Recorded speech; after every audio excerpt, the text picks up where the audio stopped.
Klaviyo Forms is a great way to build your email list. It offers a variety of different form options like pop-ups, slide-ins, embedded forms. In addition to that, Klaviyo Forms already included in your package, so you don't have to pay anything extra.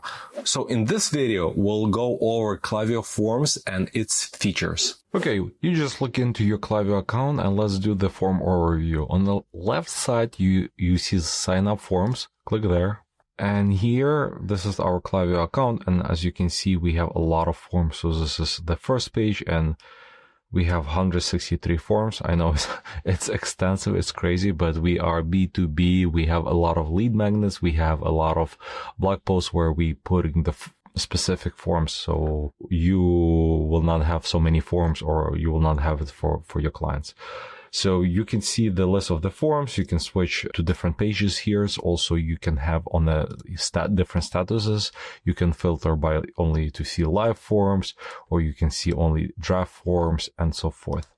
Also, you can, in this column type, you can see what kind of form it is. Is it flyout, embedded, pop-up, or so forth. The status and some statistics. We will talk about statistic and analytics later. If you click on the gear icon, you have some global setting for the forms. This is the revenue attribution. How do you want it for revenue to be attributed to this form when visitors submit on any steps or visitors get to the success step? It's up to you. This is up to your business, but it's like very self-explanatory here. Again, the next revenue attribution model is what is the window for revenue attribution? Is it like 15 minutes after form submitted or 24 hours? I personally recommend longer is better, but if you want, you can decrease it. This feature, very cool, and this is new feature in Klaviyo. It's cool for brands like ours, Flowium, because we have a bunch of different forms, and sometimes they are overlapping, or somebody did not check properly, and yeah, some form overlapping. So, like, don't show multiple forms at the same page at the same time. So even if you have a setting that two forms to show up, Klaviyo will filter and will not show one of the forms. So this is very cool and handy feature for global settings. So let's go to create a form. In the next video, we'll be creating the forms. Now I just want to give you a quick overview. By the way, this spin to win is this new addition to Klaviyo, which is very cool. But personally, I'm not sure why it took them so long to do this. But for some brands, it's very high converting opt-in form. Okay, you have a bunch of templates, and personally I like to start creating forms by using some of the templates and replacing the copy, the images, because it's just faster and easier than to create the blank one. As you can see, you have a bunch of form here. You can filter by style. So if it's a pop-up form, embedded, full page, flyout, banner, is it single step or multi-step? Single step means when you're collecting one piece of information, let's say email only or as phone number only. Multi-step, when you on the first page you collecting one piece of information, let's say email, and on the next step you're collecting a phone number, or vice versa. The template type, what do you want to do? Let's say announcement, you don't collect any information, you just announce. And that's it. Maybe there's call to action, but if you click there, it will redirect you something, versus if you want to collect emails, it's totally different form.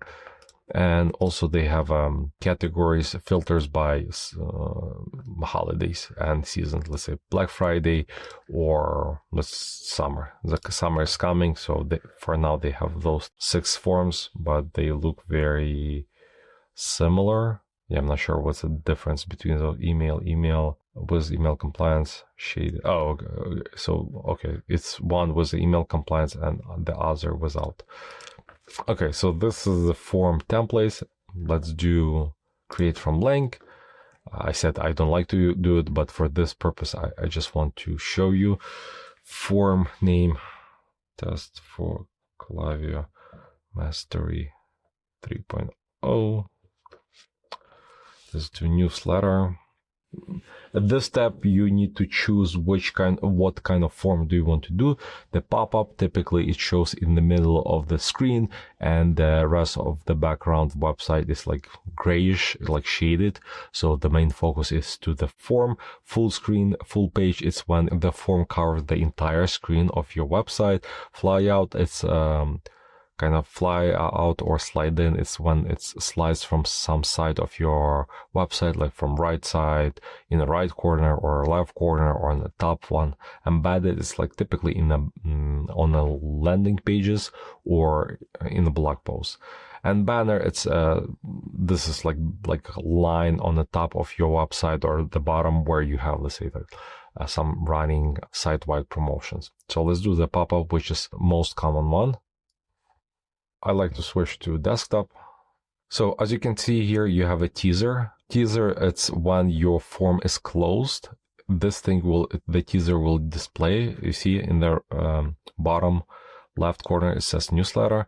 And as you can see, newsletter is bigger. So I would like to do it like large probably. Yeah. So you see, and you can do the corner, this style, you can do the circle, this style, and you can do rectangle, which is this style is not visible at this moment. Why? Because let's do the background, something like a little bit crazy.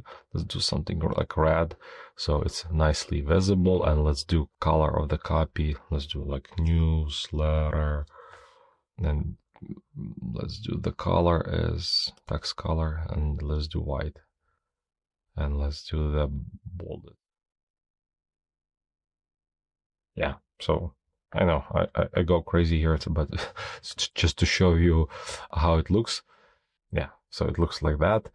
You can do you can do circle. Oh, okay, for circle we need more space. Corner looks good, but I like the rectangle. Okay, so now the question is when to display this teaser. Show after form is closed, so when somebody closes the form, this thing will be there. Show before displaying the form, so basically before the pop-up, this teaser will be shown. This is before and after the form closed.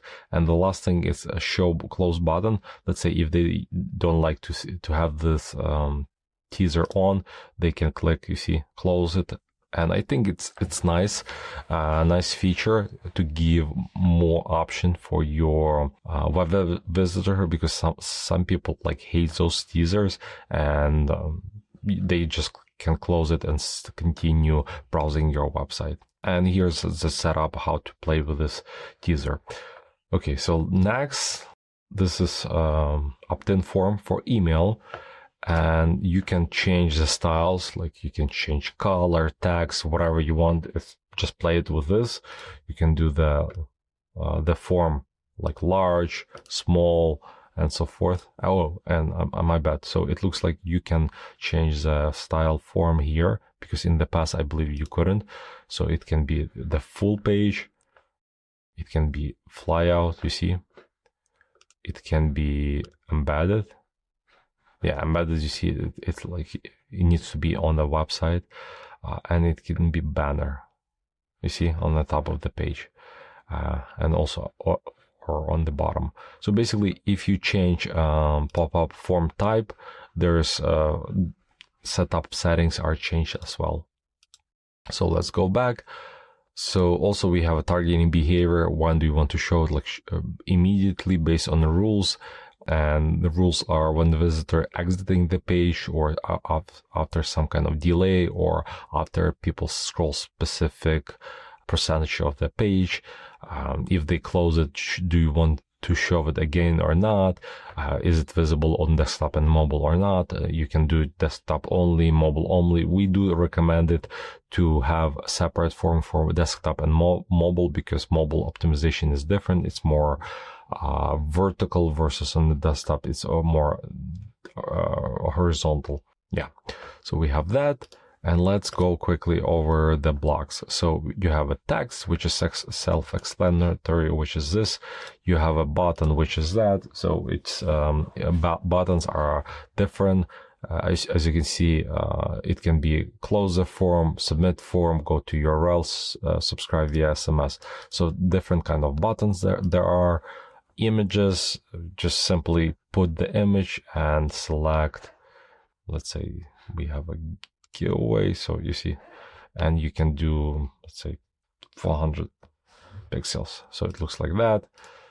So next one is coupon.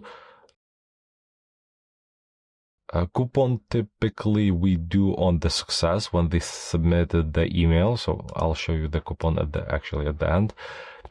So the next one, we do countdown timer, which is also great. Let's say if you have some kind of early bird and its expiration on specific time, and yeah, so this is good scarcity tactic, which works for some brands. Also, I love this feature. It basically shows you how many people submit this form. So it's kind of adding the social proof.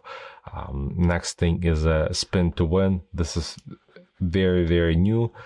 Spin to win, and you can adjust like gifts, percentages, and chances to win. This is new feature in Klaviyo, but basically it's a old technology, but it's new in Klaviyo. Also, some input field, if you want to collect some additional information, like right now we have email input field, but we can also have, let's say, text input, radio button where they can select only one option. Let's say, are you male or female? Multiple checkboxes, date in case you're collecting their birthdays, and drop down similar to radio button, but instead of having the full list, let's say you have a lot of, let's say if you have different states and there's a bunch of states, instead of showing everything on the form like a radio button, you do the drop down so they can select it. Also, we collecting email here, but also we can do the SMS and disclosure and opt-in checkbox. So this is how you create the form, or actually the blocks for creating the forms, and this is all of your options. And the next step, success, this is when they submit the form, and this is where I do recommend to put it coupon code, and also I see the countdown timer is available as well. You can say, hey, this offer is only available for 2 hours or 3 hours. You can put the text box and say something like, this offer is available for 3 hours. Yeah. So it basically gives people a coupon, it gives them scarcity, and it gives them the time down counter. Okay, we just covered the overview of Klaviyo forms, and in the next video, we will build one.